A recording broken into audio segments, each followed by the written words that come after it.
So here we are, Mark and us go fishing again. Fortunately, Grandad's not with us today, so it's going to be a session by myself, going down to Minehead Town Beach, targeting a bass or a sole, potentially a ray or something. So I've got a half pound of rag, sorry, and a pack of squid.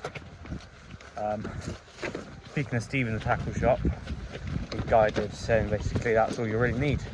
So I think that's just what we're going to do. Go down over low tide. So low tide at 9 o'clock. It's currently 7:45 now, so been a bit of a late one. Walking down to the beach. Should be about a 20-minute walk. By the time I'm down there, set up, it'll be about 8:10, I reckon. Just swim in the water, and then I've got about 50 minutes fishing it out on the ebb, and then I'll have I reckon I'm going to do about 2 hours fishing it on the flood. So I'm going to see what happens. We'll have to give it a shot, see if we can pick up a bass. But yeah, here we are, walking down now. So I'll start the video again when we get down to the beach. So here we are at the beach. Not a person in sight really. It's mental. I'm surprised there's no one out really. Not sure if you can see on this, but the wave, it's really shallow, look. It's also pretty shallow. I'm stood in the water at the minute and it's there. It's so shallow. Perfect conditions for the sole though. No surf, look. Pretty much no surf. I'm not sure if you can see on my phone. Yeah, there's no surf, and I could stand out right where that surf is over there. I could literally stand up there, but we're gonna get set up. Got the new rods. Got 2 Any Fish Anywhere 6 and bait rods. They're my new rods. I've got a bit of squid, a bit of ragworm, and yeah, tackle box. Welcome, let's go fishing sticker. We'll get some more of them made. But yeah, let's get set up and see what we can do tonight. Just in the time that I've set up, the tide's actually gone quite back a distance, but it's going to be coming in soon, so I'm just going to wait it out. First rig to go out in a minute. 2 at flapper with a bit of rag on each hook. That's all you need for a Dover sole or bass or something like that. Obviously got the bait stopper with a sequin just to stop it a bit better. But yeah, that's perfect, that bait. Just for a Dover sole or something like that. It's not going to cast out far. Perfect bait. On the other one, I haven't set it up yet, but it's going to have a pulley on that one, targeting the bass. Got the rods, like I say, new rods. One of them I've had for a bit longer than the other, but this is the brand new one. It's a 6 and bait fixable, but I can use that on my multiplier as well, which I found handy. But I thought I'd get one of each, and then I've got my 6 and bait. So I've got a pair of rods now, which is good,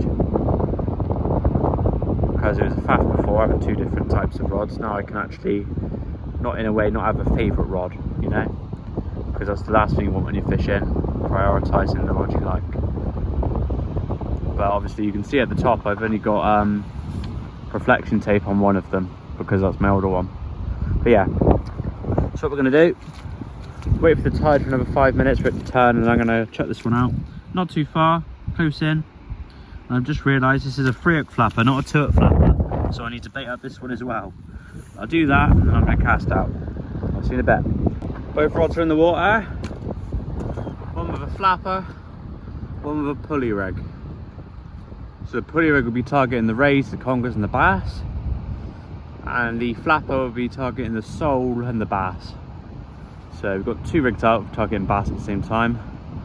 Obviously I might get Dover sole as well, hopefully, that's the plan. Tide's just about to turn. I've got this night line on, so you can see right on the beach, you can see it's glowing. and it's perfect. You can see it right on the beach. I'm not sure if you can see it on the camera, but with my torch I can see that line right across the beach. I think it's Asso line. I know it's like it's Night Rider or something like that. I forgot the actual name, but it's I'll put it in the description because it's just a brilliant line. It just glows up the beach and it catches your eye so easy if it goes slack or anything. So perfect line for night fishing. I also need to put some tip tape on my other rod, but I tell you what, they cast beautifully. Best casts I've been getting in a while with these. So yeah, that's my 6 and bait MK2 fixable and my 6 and bait MK2 multiplier. One thing that does annoy me though is because I'm using it as a multiplier, the rod has to be the other way around to have the logo on the front, because obviously it's a fixable rod, but it doesn't matter. It's not about the looks. The fish don't care what it looks like. All they care about is the bait on the end. So see what happens. I'll give it half an hour, then I'll start recording. Might before half an hour hopefully, because that means I'm catching. Go. We're an hour into the flooding tide and not a bite. Not a single bite. I've had 2 casts on each rod, but I'm fighting the tide. Like, this thing's rushing in. Literally one point I had to run because I'll move a tackle box back, because it would be like around here in front of a rod stand, around here. Move my tackle box back, walk back, and it's already behind my rod stand, all the way out, like covering my rod stand. So I was walking all to go get it. It's mental how fast it comes in, because obviously the Bristol Channel's got the 2nd fastest tidal range in the world, or 2nd furthest tidal range. I'm not too sure the other one is, but yeah, we've got the 2nd fastest tidal pool in the world. So no, tidal range, sorry, not tidal pool, tidal range. But it's racing in. Even in this video it's coming quite a lot. But yeah, we're just going to keep fishing, give it another, I'd say another hour and a half. If nothing happens, then we're just going to pack up. But I'm still going to post a video, because I can't help that we don't catch, you know. But you never know, we might catch something, but we'll see what happens. But yeah, give it a go. Catch you in a bit. Just want to demonstrate here how fast the water comes in. Obviously the Bristol Channel is the 2nd the 2nd furthest tidal range. Just look at the speed that's coming in. In about 10 seconds that's gone from all the way over there to here, and it stopped for a second, and the next wave will come and it'll bring it beyond my rod stand. It's just mental how fast that comes in,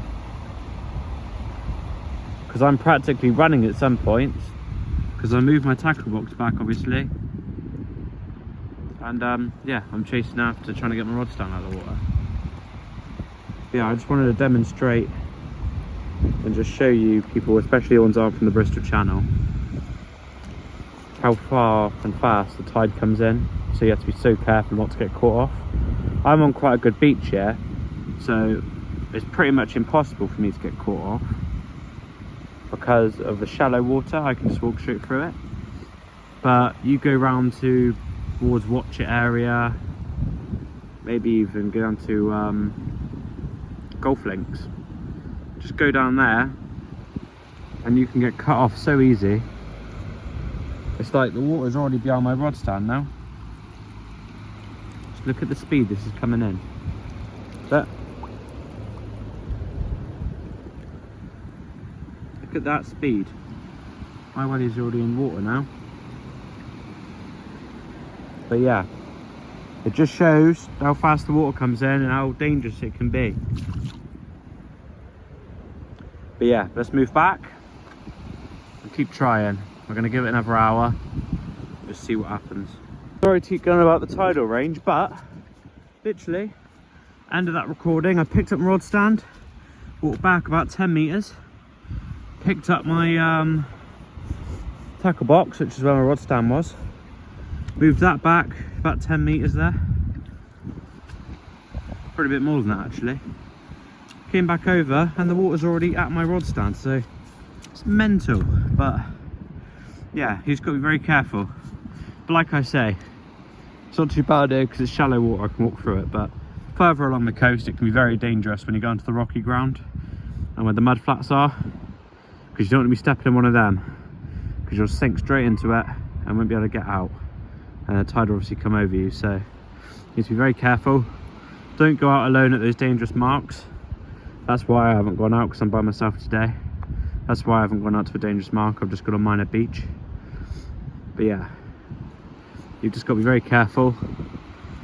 Otherwise, a nice fishing trip can turn into a, well, not so nice fishing trip. But yeah, just keep an eye on the rods and see what happens. Didn't record reeling it in, but on the flapper with the ragworm on, I had a conger. Decent size, to be honest. It's alright for an evening, but saves a blank and is an alright conger. So I've caught a fish now. Quite surprised it's on the rag. Like that, normally you get this sort of thing on the pulley rig itself, but we'll see. It's a slack line bite. I cast out my other one, turned around, it was slack, and I was like, oh, it's a bass, it's a bass. Started reeling it in, it was fighting like a bass. And then obviously I'd seen it like as it was coming in, I was like, oh, that's a conger. I'm gonna go put it back. Attempt to anyway. But he's an alright conger, to be fair. We've been fishing the flood for about 2.5 hours now. One fish, so I'm going to give it another 5 minutes and then we're going to pack up, because it just doesn't, it's not fishing the best today. I'm glad I haven't blanked. I had a nice nice conger. It's an alright size, to be honest. It was just probably, I reckon just over a strap conger. So I reckon that was about £8. That's my reckoning. It had a bit of weight on it. It wasn't as long, it was more fat, if you know what I mean. I don't know if I got it very good on video, but I reckon it's about 6, 7, 8 pounds, around that sort of mark. But yeah, I'll let you know when we pack up. I'm just going to leave them out for another 5 minutes and then reel one in, pack it away slowly, and reel the other one and pack that away slowly. But yeah, I'll keep you updated when I pack up and everything, but we'll go from there. It's a shame really, I thought it was going to fish quite better today. It's a shame that wasn't a bass that I had, to be honest. I was quite, the slack line bite just made me think, oh. And it was just because, and the fight it was putting on, because it was going side to side the line. You could see the line moving, because I've got this fluorescent line. Like you could see the line going side to side. So I was like, oh, might be a bass, but no, that's what it is. It's a conger, but just got to keep trying, see what happens. And yeah, we'll give it another 5 minutes, then we'll go from there. See what happens. You can't see me very well because of the dark. My torch ain't covering it, but that's that.